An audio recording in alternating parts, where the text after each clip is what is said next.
Wishes Fulfilled, Mastering the Art of Manifesting by Dr. Wayne W. Dyer. Chapter 6. The third Wishes Fulfilled Foundation, Feeling It. That which you feel yourself to be, you are, and you are given that which you are. So assume the feeling that would be yours were you already in possession of your wish, and your wish must be realized. So live in the feeling of being the one you want to be, and that you shall be. Neville. I have a quotation on the wall near my bed that's from a recording Neville made in 1944, which reads, "Make your future dream a present fact by assuming the feeling of the wish fulfilled." This is what I read and practice each night before I sleep. These are the words that eventually prompted me to write this book. They capture the essential message, not only of this chapter, but this entire book. There is so much wisdom in this idea of assuming the feeling of the wish fulfilled.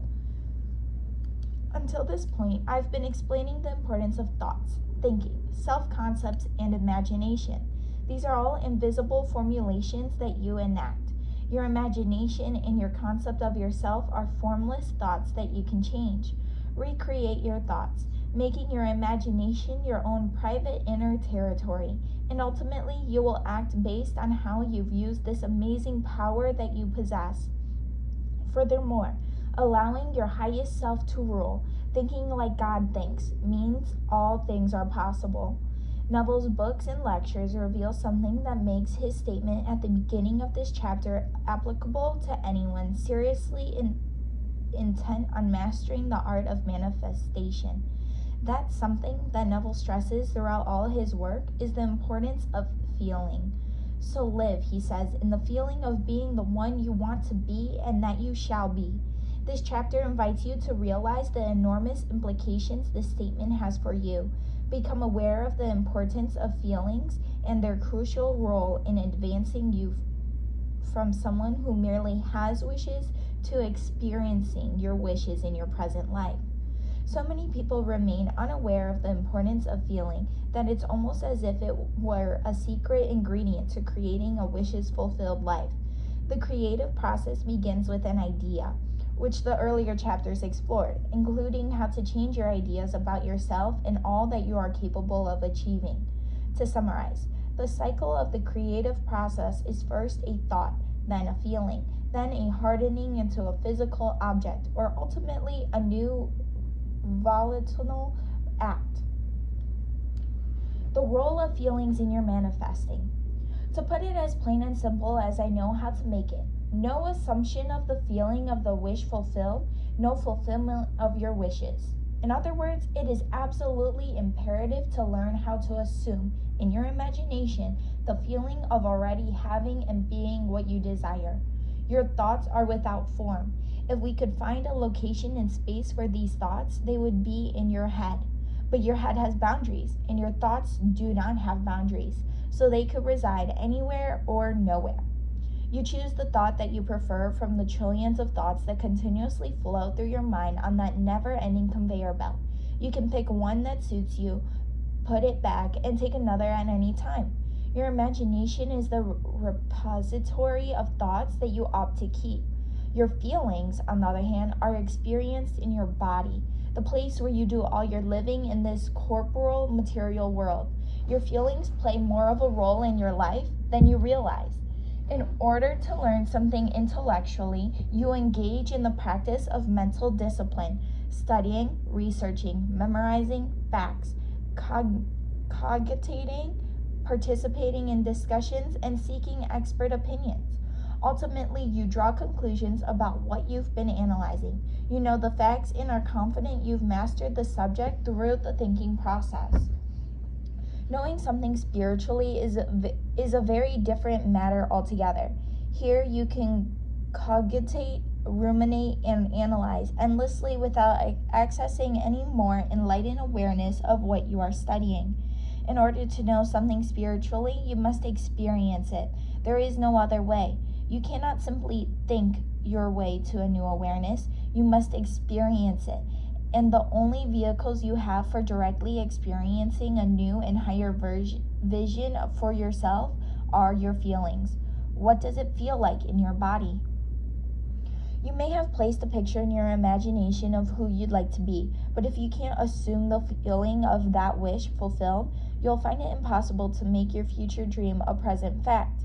Yet you do have this wondrous power to take a thought that is in your imagination, live from that place in your daily life, and then experience in your body exactly how that feels and stay with this feeling. These words I am now channeling for you are among the most important you will read in this book, and perhaps in your entire lifetime. Your feelings are where you live. If you have been able to assume the feeling within your heart and genuinely feel the love that this activity brings to you, you will, as Neville states, be in a place where your wish must be realized. Such is the power of your feelings. Years ago, while teaching at several major universities, I'd ask graduate students this question: What do you respond to first, what you know or how you feel? I wanted them to determine which domain captured their primary attention. For instance, on the cognitive level, they're analyzing ability, mathematical prowess, mastery of the rhyming scheme of an Elizabethan sonnet, or ability to memorize scientific formulas. On the feeling level, loneliness, sadness, fear, heartbreak, anxiety, love, ecstasy, joy, and so on, all reported that the feeling level was primary. You most likely will agree that how you feel takes precedence over what you know. Affect rules over cognition. Formal educational experiences, however, are almost exclusively devoted to the what you know aspect of your being. I'm suggesting that you assume an entirely new approach.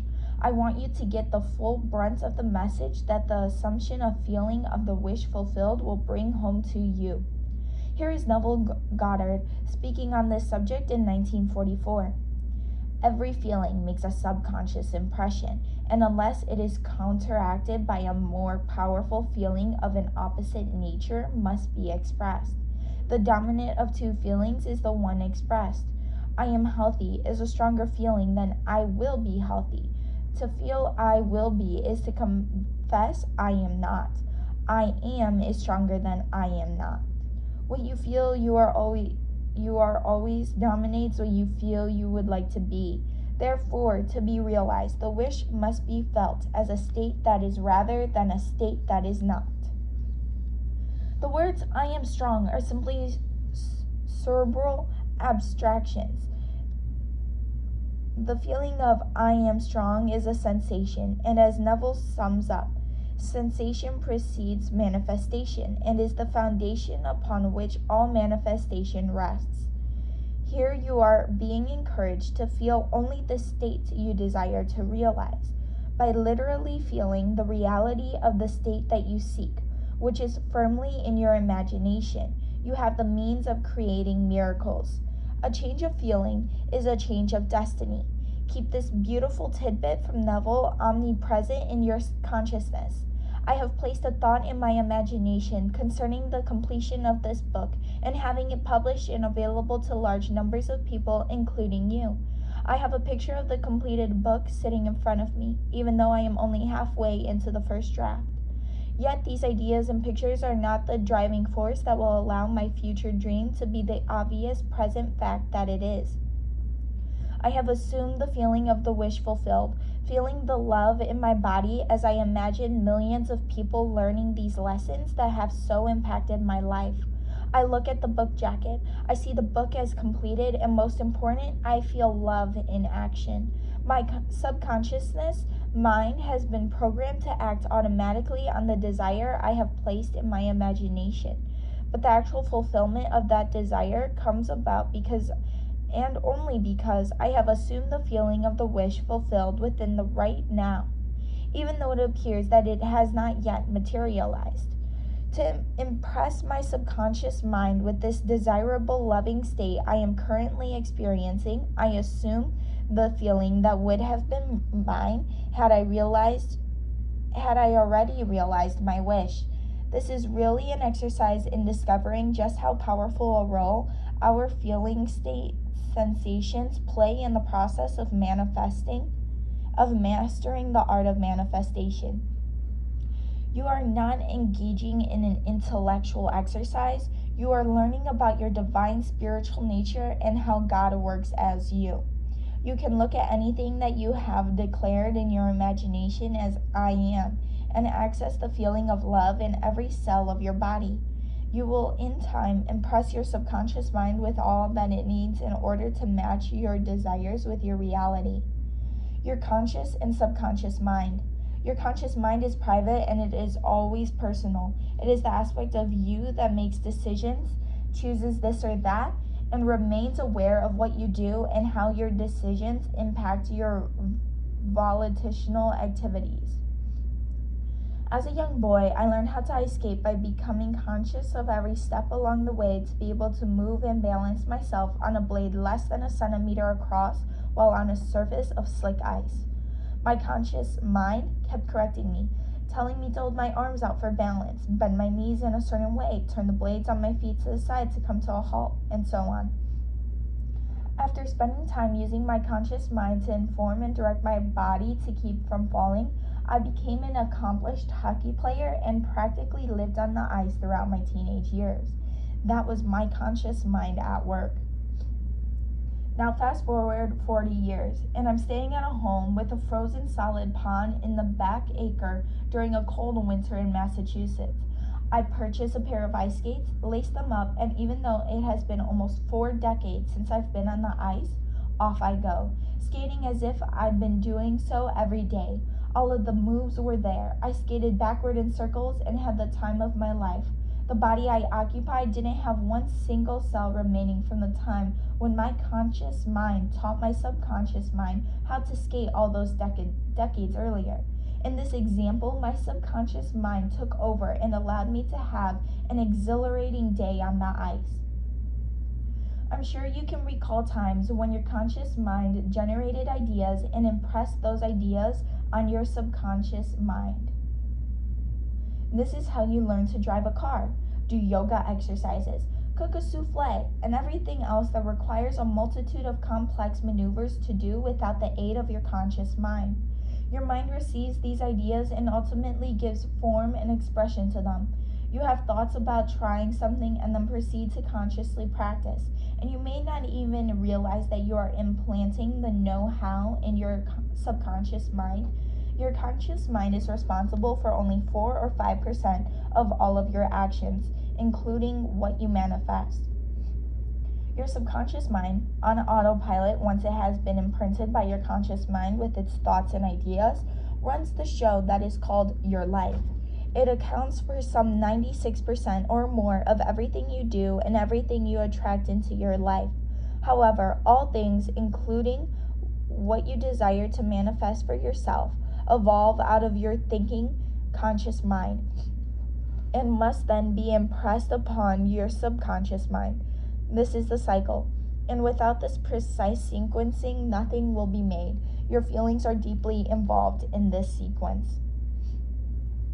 The role of your feelings in fulfilling your wishes. Here's an observation from Neville regarding the importance of assuming the feeling of the wish fulfilled. Ideas are impressed on the subconscious through the medium of feeling.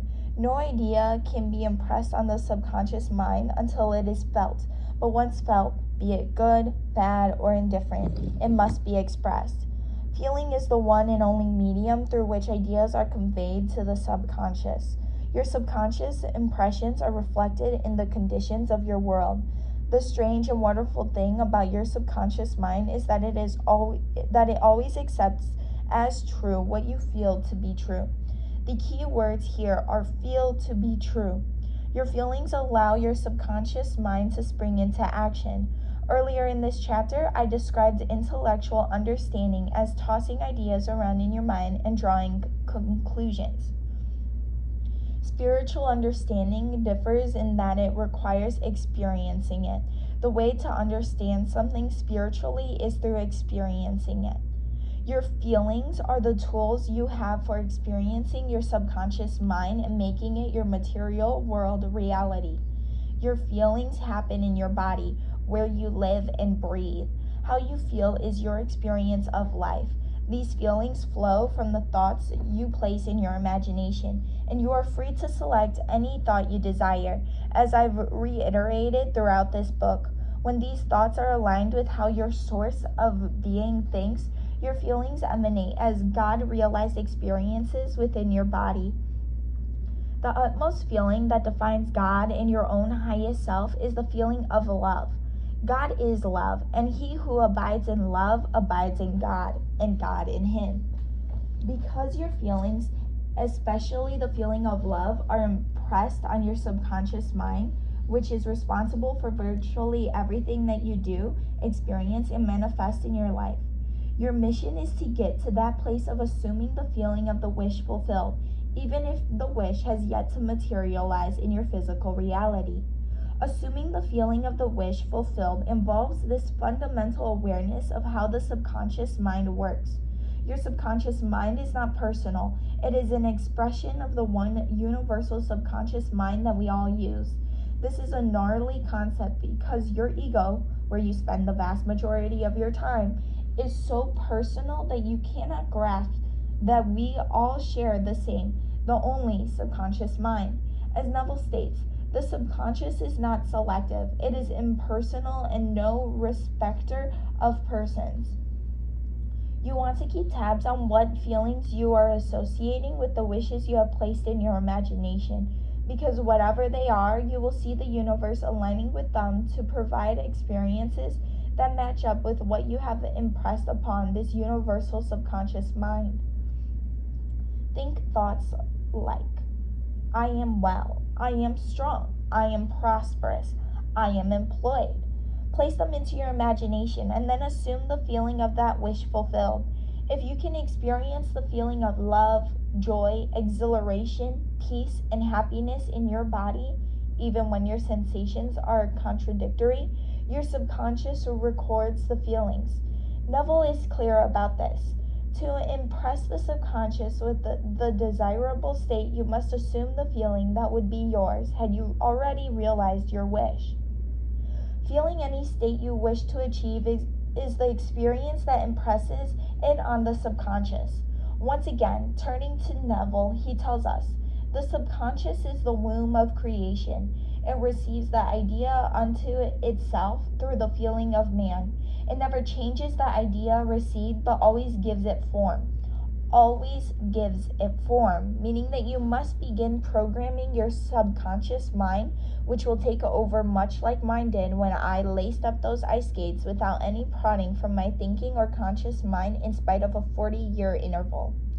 The subconscious mind accepts as true what you feel is true. Your feelings determine your reality because they're impressed on the subconscious. Consciously feeling hopeless and entertaining this idea in your imagination with even more imaginative feelings of hopelessness will impress on the subconscious mind the idea of failure. Consequently, you will be offered experiences by the one universal subconscious mind that will match what you felt is true. Remember, the subconscious mind is impersonal and non-selective. It cannot make a distinction between what you feel as a result of your daily life experiences and what you feel as a result of what you have placed in your imagination as a future desire. If you put the seed of failure into the subconscious and feed it with feeling that way, it will reproduce failure. If you plant the seed of disease into your subconscious mind by feeling this way in your body, it will augment disease for you. If you plant the seed of misery into your subconscious mind by feeling miserable, it will cultivate and produce misery for you. This is why it is so all-out crucial to begin feeling in your body what you would like to manifest into your life. You can get to that point where the magnetic-like power in your own field of energy is so powerful, is so joyfully loving that you can have a mere flash of imagining and feeling something powerful and good. And with almost no passage of three-dimensional time, it will appear in your life. Whatever you wish to manifest, associate a feeling of love with it and impress that feeling on the universal subconscious mind, and it will do the rest. I am doing this as I contemplate the completion of this book in my imagination at this moment as I'm writing.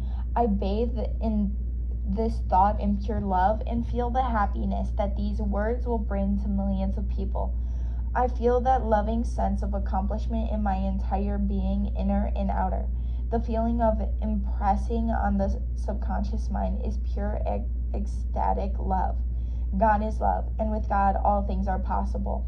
I know the universal mind must act upon what has been impressed upon it, and I am patient and I am content. If you seek on the outside that which you are willing or unable to feel on the inside, you are seeking in vain. You attain that which you are, not simply what you want. Assume the feeling of the wish fulfilled, and because you are experiencing it, that is what will manifest for you. The subconscious mind creates exactly what you believe in and can feel in your body. Choosing to feel good. It is reported that Swami Muktananda asked each visitor entering his ashram if he knew the difference between feeling good and feeling God. If the devotee shook his head, indicating he did not know, Muktananda would form a circle with his forefinger and thumb, indicating 0, meaning there is 0 difference between the two. God and good are one. In the beginning, God created the heavens and the earth. Genesis chapter 1, verse 1. 30 lines later, it is written in the Torah. Then God saw everything that he had made, and indeed it was very good. Genesis chapter 1, verse 31. God and all that he created is good. When you choose to feel good, you are choosing to feel what I described earlier as your highest self. The oneness that is called both good and God. Commit to making this your reality by repeating your intention to feel God realized. Say to yourself, I intend to feel good, or as a synonym for God, I intend to feel love. Don't dwell on your troubles, difficulties, or illnesses. The subconscious mind, by its very non-selective nature, accepts all your feelings associated with troubles as your request, and worst of all, proceeds to make them your experience in the world of your material reality. On the other hand, feeling love associated with what you have placed in your imagination triggers the subconscious mind to produce experiences that reflect its own divine nature. Feel the feeling of love in your body directed at what you place in your imagination as an idea, and then you activate the subconscious mind. The moment it receives a feeling impression, it takes action on working out the ways of its expression. I have been doing precisely this since I had a diagnosis of leukemia some 2 years ago. I place into my imagination an I am that says I am strong, I am perfect health. This is my imagination, and I can place any conscious thought in there that I choose, regardless of what my 5 senses might be saying to me. I live from this awareness of I am strong, I am perfect health. I talk to my body and remind it that I refuse to dwell on any I am weak, I am sick images. The most important thing I do is choosing to feel good regardless of what the numbers on any medical screen might say. I meditate on I am strong, I am perfect health, and I infuse my entire being, inner and outer, with a feeling of love and gratitude for this moment, this day, this body that has housed my invisible soul for these 71 plus years, and I assume the feeling of the wish fulfilled. I have no thoughts of impending doom, only feelings of love for this miracle that I am. I treat my leukemia diagnosis as healing information being given to me rather than as a disease.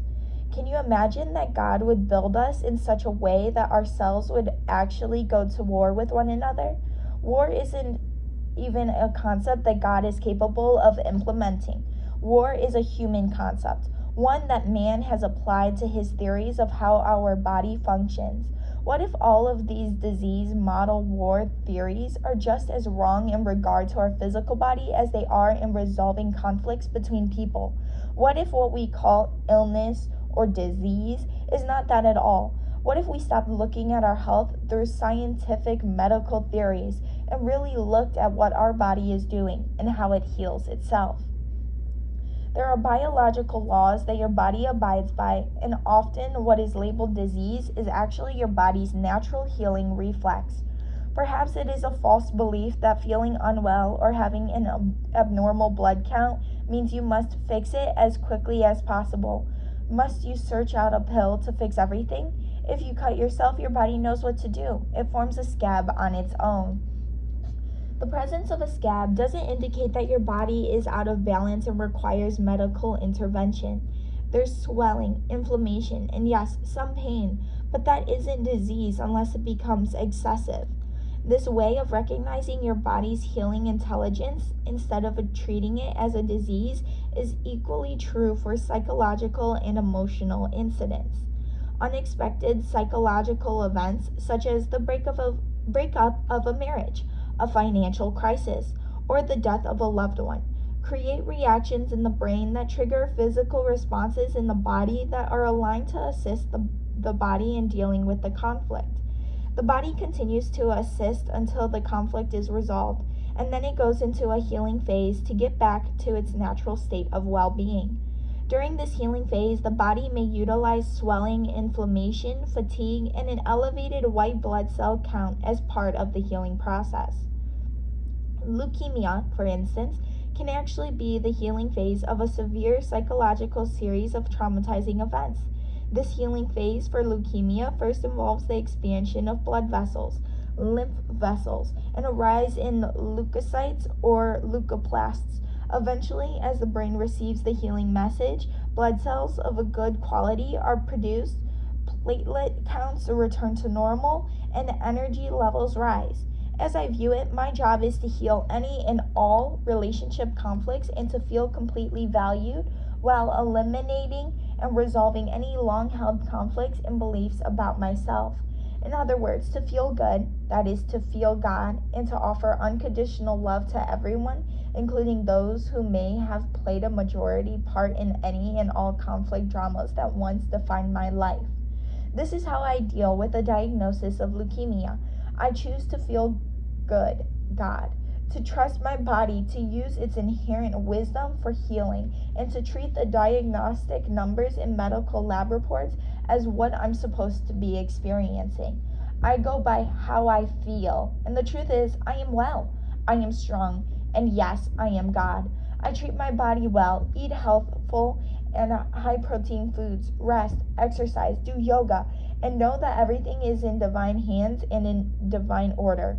I view illness not as a failure on my part, but as the wonderful healing that it truly is.